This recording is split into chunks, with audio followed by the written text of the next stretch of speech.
स्थान, लालच का चक्रव्यूह।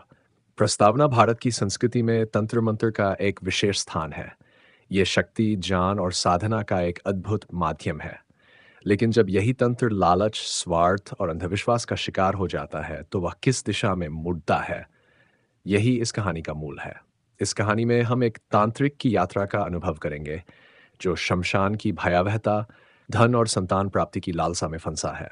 अध्याय 1। शमशान का रहस्य। गांव के बाहर एक पुराना शमशान था।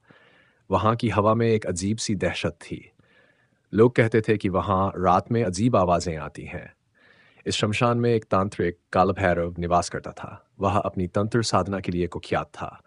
उसने कई लोगों को अपनी तंत्र विद्या से धन और संतान प्राप्ति का लालच दिया था। एक दिन गांव के मुखिया ने तांत्रिक से मिलने का निश्चय किया। मुखिया की पत्नी कई वर्षों से संतान सुख से वंचित थी और उसने तांत्रिक से मदद मांगने का निर्णय लिया।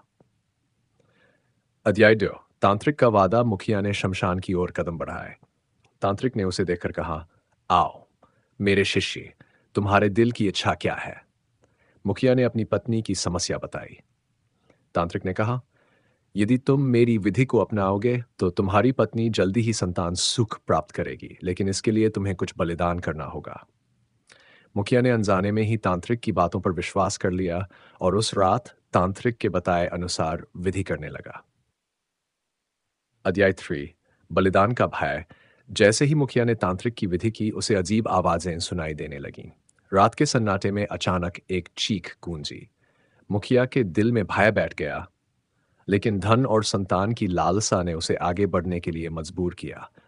वह रात भर तांत्रिक की मंत्रों का जाप करता रहा। सुबह होते ही उसकी पत्नी गर्भवती हो गई। मुखिया का मन प्रसन्नता से भर गया, लेकिन उसे यह नहीं पता था कि यह खुशी उसके लिए एक भयानक परिणाम लेकर आने वाली थी। अध्याय 4। तांत्रिक का असली चेहरा। कुछ महीनों बाद मुखिया की पत्नी ने एक संतान को जन्म दिया, लेकिन जन्म के साथ ही एक अजीब घटना घटी। बच्चे के चेहरे पर एक अजीब सी छाया थी जो उसे सामान्य से अलग बनाती थी। मुखिया ने फिर से तांत्रिक के पास जाकर उसे बताया कि वह क्या देख रहा है। तांत्रिक ने कहा, यह संतान विशेष है, लेकिन तुम्हें इसे स्वीकार करने के लिए तैयार रहना होगा। अध्याय 5। लालच की कीमत। जैसे जैसे दिन बीतते गए, मुखिया की पत्नी और बच्चा दोनों ही अजीब सी समस्याओं का सामना करने लगे। बच्चे की उम्र बढ़ने के साथ साथ उसके भीतर अजीब शक्तियों का विकास होने लगा। गांव वाले बच्चे को देखकर डरने लगे। मुखिया ने तांत्रिक से फिर संपर्क किया और उसने कहा, यदि तुम अपने बच्चे को साधना का एक हिस्सा बनाना चाहते हो तो तुम्हें मुझे एक और बलिदान देना होगा। मुखिया अब दुविधा में था। उसे अपने बच्चे से प्यार था, लेकिन तांत्रिक के वादों ने उसे लालच में डाल दिया था। अध्याय 6। शमशान की रात। एक रात मुखिया ने तांत्रिक के पास जाकर उससे पूछा कि और क्या बलिदान देना होगा। तांत्रिक ने उसे बताया कि उसे एक मासूम जीवन का बलिदान देना होगा। मुखिया को यह सुनकर एक गहरी चोट लगी, लेकिन धन और संतान की लालसा ने उसे मजबूर कर दिया। रात के अंधेरे में मुखिया ने एक निर्दोष बच्चे का अपहरण कर लिया। शमशान में तांत्रिक के पास जाकर उसने उसे ताजगी से प्रस्तुत किया। अध्याय 7।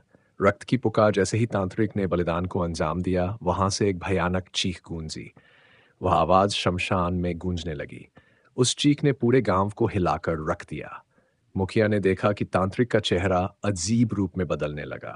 तांत्रिक ने कहा, अब तुमने जो बलिदान दिया है उसका परिणाम तुम्हें भोगना होगा।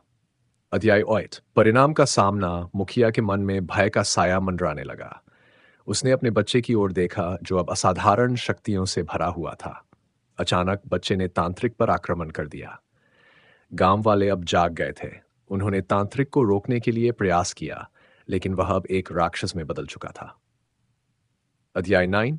विनाश की ओर। मुखिया अब समझ गया था कि लालच ने उसे उसे और उसके परिवार को किस दिशा में लाकर खड़ा कर दिया है। उसने तांत्रिक से मुकाबला करने का निर्णय लिया, लेकिन अब सब कुछ उसके नियंत्रण से बाहर था। तांत्रिक ने अपने जादू से गांव को आतंकित कर दिया। मुखिया ने अपने परिवार को बचाने के लिए शमशान की ओर दौड़ लगाया। अध्याय 10। आत्मा की मुक्ति। एक भयंकर लड़ाई के बाद मुखिया ने अपने बच्चे को समझाने का प्रयास किया कि यह सब उसके लालच के कारण हुआ है। बच्चे ने अपनी शक्तियों का उपयोग कर तांत्रिक को हराया और गांव को सुरक्षित किया, लेकिन यह सब एक कीमत पर आया। तांत्रिक की शक्तियों के कारण मुखिया का परिवार अब हमेशा के लिए शापित हो गया। समापन इस कहानी से हमें यह सीख मिलती है कि लालच, अंधविश्वास और तंत्र मंत्र की शक्ति का दुरुपयोग केवल विनाश लाता है। असली सुख हमेशा साधारण चीजों में ही छिपा होता है और हमें इसे समझने की आवश्यकता है। इस प्रकार तंत्र